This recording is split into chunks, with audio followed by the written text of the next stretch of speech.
করোনার পর ফের নতুন ভাইরাস আতঙ্ক। কর্ণাটক গুজরাটের পর এবার কলকাতাতেও এইচএমপিভি। 6 মাসের এক শিশুর শরীরে হিউম্যান মেটানিউমো ভাইরাস মিলেছে বলে খবর। কলকাতায় বাইপাসের ধারে এক বেসরকারি হাসপাতালে চিকিৎসার পর সুস্থ হয়ে বাড়ি ফিরেছে বলে খবর। আপাতত শিশুকে পর্যবেক্ষণে রাখা হয়েছে। এ নিয়ে দেশে এইচএমপিভি আক্রান্তের সংখ্যা দাঁড়ালো 4-এ। তবে এটি চীনের ভ্যারিয়েন্ট কিনা তা এখনো নিশ্চিত নয়। রাজ্যের স্বাস্থ্য দফতরের তরফে বারবার সতর্ক করা হয়েছে, অযথা আতঙ্কিত হবেন না। এই ভাইরাস মোকাবিলার প্রস্তুতি নিচ্ছে রাজ্যের সরকারি ও বেসরকারি হাসপাতালগুলি। বিশেষজ্ঞরা বলছেন, হিউম্যান মেটানিউমো ভাইরাসের সংক্রমণ হলে সাধারণভাবে সর্দি হয়, বারবার নাক বন্ধ হয়ে যেতে পারে, প্রচুর কফ উঠতে পারে। এর পাশাপাশি গলায় ব্যথা, জ্বর, কোনো ক্ষেত্রে শ্বাসকষ্ট পর্যন্ত হতে পারে। আবার অনেক ক্ষেত্রে কারো যদি ব্রঙ্কাইটিস, নিউমোনিয়া বা অ্যাজমা থাকে তাহলে তা বেড়ে যেতে পারে।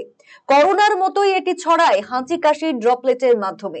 কোনো রোগীর সংস্পর্শে এলে তার সঙ্গে হাত মেলালে, হাতের মাধ্যমে মুখ বা চোখে ভাইরাস গেলে 5 বছরের কম বয়সী বাচ্চারা বেশি আক্রান্ত হতে পারে। 65 বছরের বেশি বয়সী মানুষেরাও আক্রান্ত হতে পারে যদি এদের মধ্যে অন্য কোনো কোমরবিডিটি থাকে। এ বিষয়ে রায়গঞ্জ শহরের বিশিষ্ট চিকিৎসক ডক্টর শান্তনু দাস বলেন, এখনো এর গতি প্রকৃতি কি দাঁড়াচ্ছে তা বোঝা যাচ্ছে না। সব জায়গায় ডায়াগনোসিস হয়নি। পিসিআর পদ্ধতি ছাড়া ডায়াগনোসিস করা মুশকিল। আর এটা সাধারণ জ্বর কাশির মতোই অসুখ। কিছু রোগীর কাশি সারছে না, যার কখনো শ্বাসকষ্ট হয়নি তার শ্বাসকষ্ট হচ্ছে। সাধারণ মানুষ যে খুব সিরিয়াস হচ্ছে তা এখনো মনে হচ্ছে না। যাদের chronic bronchitis, COPD, TB, diabetes আছে এমন রোগীদের আইসিইউতে ভর্তি করতে হচ্ছে।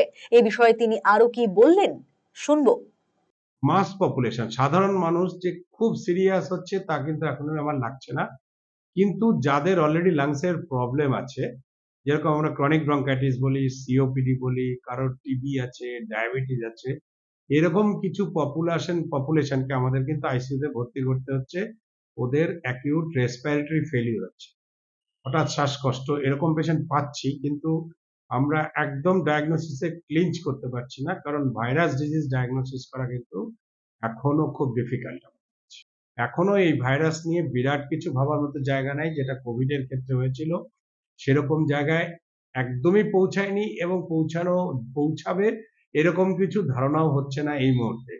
সতর্কতা বলতে আমরা বলবো, কোভিড এর সময় থেকে যেটাই বলে আসছি, ভেরি ভেরি সিম্পল। নিজের হাত ধোয়া, কোনো কিছু খাওয়ার আগে নিজের হাত পরিষ্কার করা, আর মুখের আশেপাশে মুখমণ্ডলী, এই যে আমি যে এই এরিয়াটার যে বৃত্ত টানলাম, এর মধ্যে আমরা যেখানে সেখানে হাত দেব না, এটা একটা হ্যাবিট বানাবো। মুখমণ্ডলীর আশেপাশে যদি হাত ধুতে হয়, আপনি সঙ্গে সঙ্গে হাত সাবান দিয়ে ভালো মতো ওয়াশ করে নিন। শহরের অপর এক বিশিষ্ট প্রবীণ চিকিৎসক ডক্টর জয়ন্ত ভট্টাচার্য বলেন, করোনা ভাইরাসের সাথে এই ভাইরাসের কোনো তুলনাই হয় না। এই রোগটি মানুষ থেকে মানুষে ছড়াচ্ছে। এই ভাইরাসের সংক্রমিতের সংখ্যা 2% মতো। আতঙ্ক ছড়ানোর বিষয় নেই। এ বিষয়ে তিনি আরো কি বললেন, শুনবো।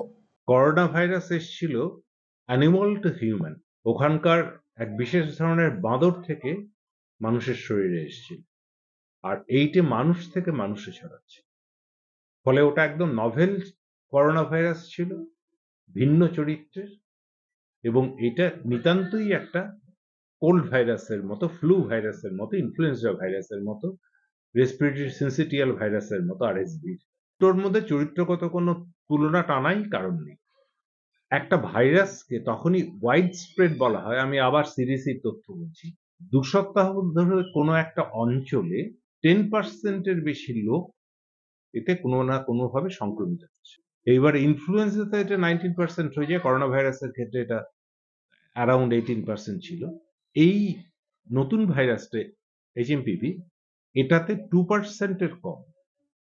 ফলে এটাতে কোনোভাবেই এই ভাইরাসকে কোনোভাবেই মোর দ্যান কোল্ড ভাইরাস এর বেশি বলা যাবে না। এই ভাইরাসে কাদের ক্ষেত্রে সমস্যা হতে পারে, এক হচ্ছে যে 5 বছরের নিচে বাচ্চাদের। কলকাতায় যে রিপোর্টটা হয়েছে সেটা একজন ইন্ডিভিজুয়াল পেডিয়াট্রিশিয়ান চিকিৎসা করেছেন, সেটা 6 মাসের একটা বাচ্চা। তার ক্ষেত্রে লোয়ার রেসপিরেটরি, 5 বছরের কম বাচ্চাদের, 65 বছরের বেশি বৃদ্ধদের, এবং যাদের কোমরবিডিটি আছে। আরসিটিভি সংবাদ, রায়গঞ্জ।